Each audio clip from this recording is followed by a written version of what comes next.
everyone. I'm here with Rage and the Viking, Eric the Viking. I know you guys know the Viking, of course. You probably don't know Rage, but I'm going to tell you a little bit about him. Rage actually trains the Viking. MMA, trains him with his strength and conditioning. And this guy looks like a real nice, happy, smiley guy, but when that switch flips, when you turn that switch on, this guy's a scary motherfucker. So don't let this corny ass smile fucking fool you. That's right. So anyway, today we're going to talk about stretching, which I am all about stretching. Stretching to me is so important. Nobody does it. It needs to be done more often for every sport out there. So he incorporates it in his MMA. He's got his own little system that he created, and he's going to tell us a little bit about it. And I'm telling you, I want to know all I can because you guys know I'm all about stretching. So, go to work. The mic is yours. The mic is mine. All right, brother. So, as a bodybuilder, right? If there was a style of exercise that I could just give you in exchange for 5% of your strength and 3% of your power and speed, right? The exercises give you larger muscle mass. Okay. Would you make that trade? And that's for bodybuilding. I'm asking you personally. Yeah. As a bodybuilder, yes, definitely. If I can give you something that makes you bigger, but costs you a little bit of strength, a little bit of power, you'd go with it. Definitely. As a bodybuilder, it's all about strength and size. So, definitely. So that's traditional stretching. And as you figured that out decades ago. Right. Actually, I heard you talking about how stretching the fascia creates room for the muscles to grow. Right. There's tons of science now supporting that, which you were talking about it before the science was out. Kudos to you. But now all the research is showing that stretching has a negative effect on strength and power. Now, for bodybuilders or rhythmic gymnastic players, doers, I don't know, or contortionists, that doesn't matter. Right. But for fighters, well, power is kind of the most important thing, in my opinion. Nothing's more important than power. Right. So, flexibility is important. So I was stuck with this dilemma of, well, I want flexibility. I want my fighters to have flexibility, but I don't want to sacrifice any power. Right. So then I went on a quest of, well, is there a way to increase range of motion without actually losing power, without stretching? And so, yeah, that's the system I came up with. And you came up with an answer. I came up with an answer, yes. It's called NeoROMex. So Neo means new, range of motion exercises. Okay, I like it, I like it. I like it. And Viking has been doing it for a little over a year now. So if I can demonstrate some of the principles. Yes, let's see it. All right. Better Viking than me. Yeah. Actually, I think you do quite well. Okay, so if you're doing like traditional stretching, I'd take this leg, he'd lift, right? And we'd go as far as he can, and then I would come and force it further. Right. Right? That would be called passive stretching. I'm producing the force, and he's being passive. Okay. Instead, what we do is first a series of isometrics. Okay? So instead of pushing, I'm holding, and he's pulling into me. Go ahead. Okay? Now, what that does is it causes a contraction on this side, causes a relaxation. It's called reciprocal inhibition. Okay? So it actually causes the hamstrings to relax through natural coordination. So now as he lifts his leg up, you'll see it goes a little bit further. Okay? Now this stuff is out there, the isometric and the post-isometric relaxation. The thing that's cool is what we do, multi-axial force applications. So I'm going to push him. He's going to stabilize. Now normally, if he wasn't resisting, the foot would turn in and the leg would cable. Right? He's going to stabilize here, and he's going to come down, and now watch. So each time, he actually goes a little bit further, and there's no stretching occurring at all. Okay? So we're increasing the range of motion by introducing different angles of resistance. Right. Now, Viking, do you feel that? Do you feel it? I mean, do you feel it stretching more and more every time? Okay. I feel it. So that's the basic principles. Unfortunately, everyone we have here is pretty flexible. Because the one thing that's pretty cool is taking someone that can't touch their feet. And making them touch their feet. And making them touch their feet in 30 seconds. Wow. Yeah. Yeah. Actually, what's your name? Nick. Can I bring an instructor? Yeah. Nick, get up here. Yeah, you said you were like, what'd you say? Let's not repeat that. he said. I got to train with him. Fuck you up? Alright, so just like, you know, old school, just like you're gonna touch your toes. Well, it's not too bad. It's pretty limber. Yeah. You lied to me, Corey. Guys, this is your horse shit. Lock your knees. Okay. And show me what you got. So that's pretty good. But is anyone worse than that? You're better than that, right? You can reach. Yeah, I'm better than that. And I know you're better than that. So this is the best this is the best bad we have. Lock your knees. Okay? Now, big fist. Can you touch the ground with the fist? No, okay, so we still have about yay far. Yeah. I'm gonna push here. You stabilize against me, don't let me move you. Now stand up. Stand up. Good. Now come back down. We'll just go just a tiny bit further and then back up. And down. One more time. Now I'm not actually pushing him down. Yeah. My force is perpendicular to his knee. Yeah. But what's happening neurologically, I'm recruiting more muscles, so the reciprocal inhibition signal is stronger than it would be if you were just reaching to the ground. Right.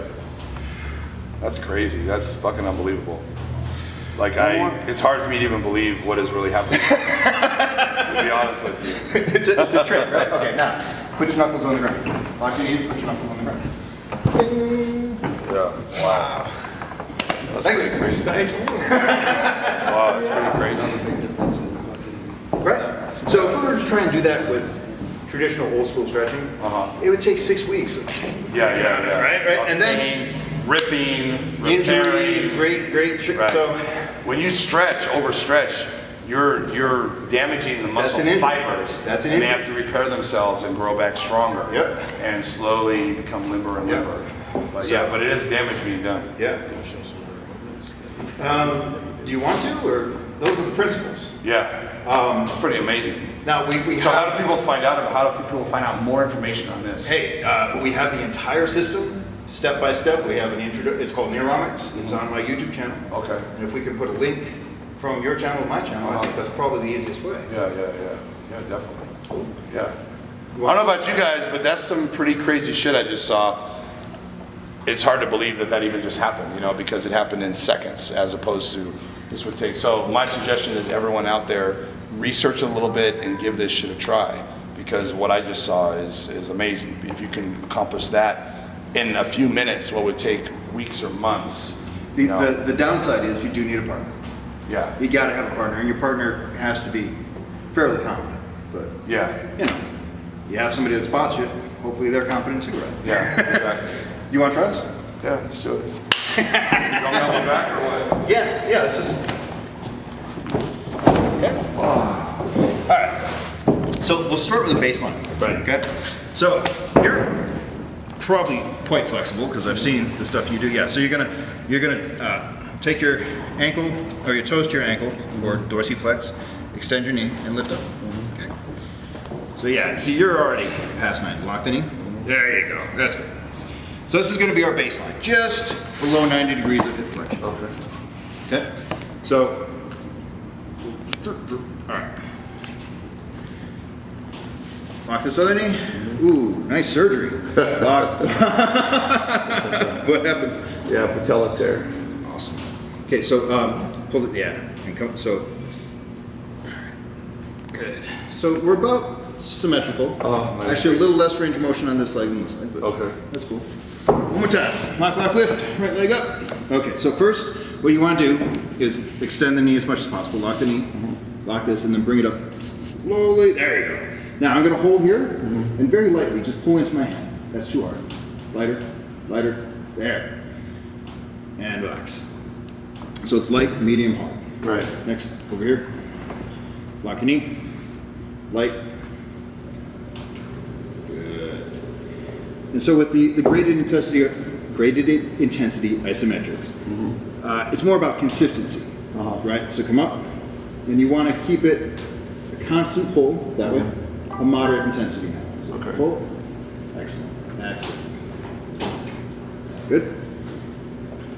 And my hip flexor is cramping a little bit because my hip flexors are not trained In very well right now. in this position. Right. So every muscle gets strong based on the range of motion that you take it through. Right. And if we take it into a new range of motion that's never worked before, Right.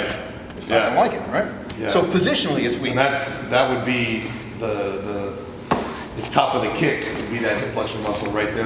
Quite It's possibly. weak right now. Yeah. So basically my kicks right now are weak as fuck. Other leg. Up. And go. And moderate contraction, pull. There we go. And important to maybe remind them about when you're doing it with your partner that the partner is not shortchanging them by, oh, you know, you did that fairly well, but like keeping everything, you know what I'm saying, emphasize that. Yeah. Well, the toe pointed down makes a huge difference. Yes. As soon as you point that toe down, you feel it. You relax. If your toe's up, you don't feel anything. Your partner's not noticing that, you know, you need to be reminded of it. Right. Noticing it. If I was doing this and he didn't remind me to point my toe, I wouldn't be getting It's any of the real, that's benefit. what I'm saying, it's real key for the That partner. everything is done right. Real Yeah. key. Yeah. Real key, 'cause that way- And the other tendency that people have is they tend to rush it. Right. Right? So each of these movements you hold for 7 seconds, and you know people start trying to rush through it and Right. shorten the range of motion. And I used to, Hit- because Well, what's crazy is I'm having, the pain is here and not here. Right. I have because- nothing going on in my hamstring, because- which is what I'm stretching, but I have everything going on here. Because that's what's working. Yeah. Lock, toes down, and pull this way. And I used to do Now the give me same. a little crunch with your abs and pull me across the ring. Yeah! Stronger, more! Yes! So I used to do the same thing and rush it because I'm thinking, man, my brother's fucking full of shit. This is not gonna fucking work. And so I wanted to get busy and start getting into the shit until I actually took the time to do it and found that this shit works. Yeah. Because it was starting to help me like big time. Right. So I had it in my head like, what the fuck is this? The stretching was always Yeah. That one I felt my quads. My quads got like cramped. Right. On that one. He pushed it on me and made me a believer. I made him do it, and now I regret it because I'm the one that has to hold the pads for him on kicks. It works. It shit works. It shit definitely works. Okay, so now you're gonna lock, hold. I gotta take away. Okay, up, come up here. Hold right there. I'm gonna apply pressure here. Okay. Don't let me move. Okay. Now take your toes to your nose, and then back up. Right to there. Okay, now see how you're offset. Oh, There you go. yeah, I got you. Up and back down. Okay, now smooth out the movement. There you go. Wow. Okay, pull your toes to your shin. Yeah, look at that. This is gonna make him sick. Crazy flexibility here. Lock your knee. There we go. Look, I'm down to 300 pounds. And I'm more flexible than your Lock. chick. And toes. Okay. So I don't know if it's because of this or if it's because of that, but these don't dorsiflex as much as they should. These toes don't pull as hard as they should. Okay. So it's either an injury or it's a lack of focus. Okay, here we go. Yeah. Now, as you come up, stay in the sagittal plane. So try not to deviate out towards the shoulder. Try and stay. Yeah. Now, see what? Look what that big toe's doing. See how it's curling this way? Yeah. I want it pulling towards your shin. That's weird. I'm trying. It's because it's neurological stuff also. So that's why your toe is rebelling. Yeah. Is it? And again, once we go into new ranges of motion, Yeah. weird shit happens. What can I tell you? Okay. I'm going to switch sides. Lock. And give me pressure this way, all the way up to your nose. Yeah, and right there is good. Okay. Now your big toe's doing the same thing. Pull it this way. There we go.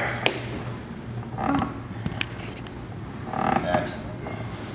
Okay, a little more dorsiflexion at the ankle. Pull that toe. Good. Lock your knee. And more. Excellent. Lock. Stabilize here. Good. Up. Excellent. And this shit is literally like a workout when you're like done. It is a workout because it's not passive. It's all right. It's all motivated and You're sweating, you're fucking, you know, when you're all done, we're ready to go. Body's warmed up and ready to go. it's your 5th workout today. Congratulations. Okay, so remember that baseline Yeah. we started with?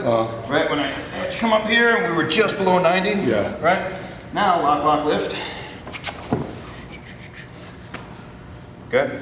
So we were here. We are there. So that's an increase of about 15 degrees. Yeah. Without stretching at all. Right. Lock, lift. Now, take your shin to my hand. Don't kick. Take your shin to my hand. There you go. Now, give me pressure. And now turn your whole leg this way and your whole leg that way. Grind your shin across my hand. Grind. Good. And here. Lock, lock, go, and grind. Pull, pull, pull. Yes. Woo! Quads and hip flexors are burning. Yep. And I feel nothing in my hams. Well, I mean, except like, mobility. yeah, but that's what I'm saying is, There's no pain in I the was hand. stretching, but I was feeling it in my hip flexors and my quads. Yeah. Which is crazy. Because you were doing work with your hip flexors, Right. your quads, and anterior tibialis. But Right. yeah, That's crazy. You know, something that kind of backs up what you're saying is that they say that, like, say you're doing arms, and they did studies where if you just do a curl by itself, yes, and how much weight you can do, if you do a push down heavy and then right to a curl, you're stronger yes, after the push down. yes. There's something about with the opposite Reciprocal muscles. inhibition, absolutely. They also So you're found, stronger doing the tricep first, which doesn't make any, you know. They also found if you do a tricep extension on one arm, or just an isometric, or that your bicep curl will be stronger with that innervation. on the Wow. opposite. So, Yeah. and that's actually where the term cross training originated back in Russia in the 40s. But Yeah. cool. That's some crazy ass shit right there. Yeah. My shit's burning. I feel like I just squatted for a half an hour. Cool, man. Well, I'm glad I got to show that to you. Thanks, brother. That was awesome. So you guys need to check that shit out. I'm definitely going to check it out. I'm looking into it, and I need to find a partner. Yeah, I need a partner. Will you be my partner, Sarah? Cool. All right, guys. This is some crazy good ass shit.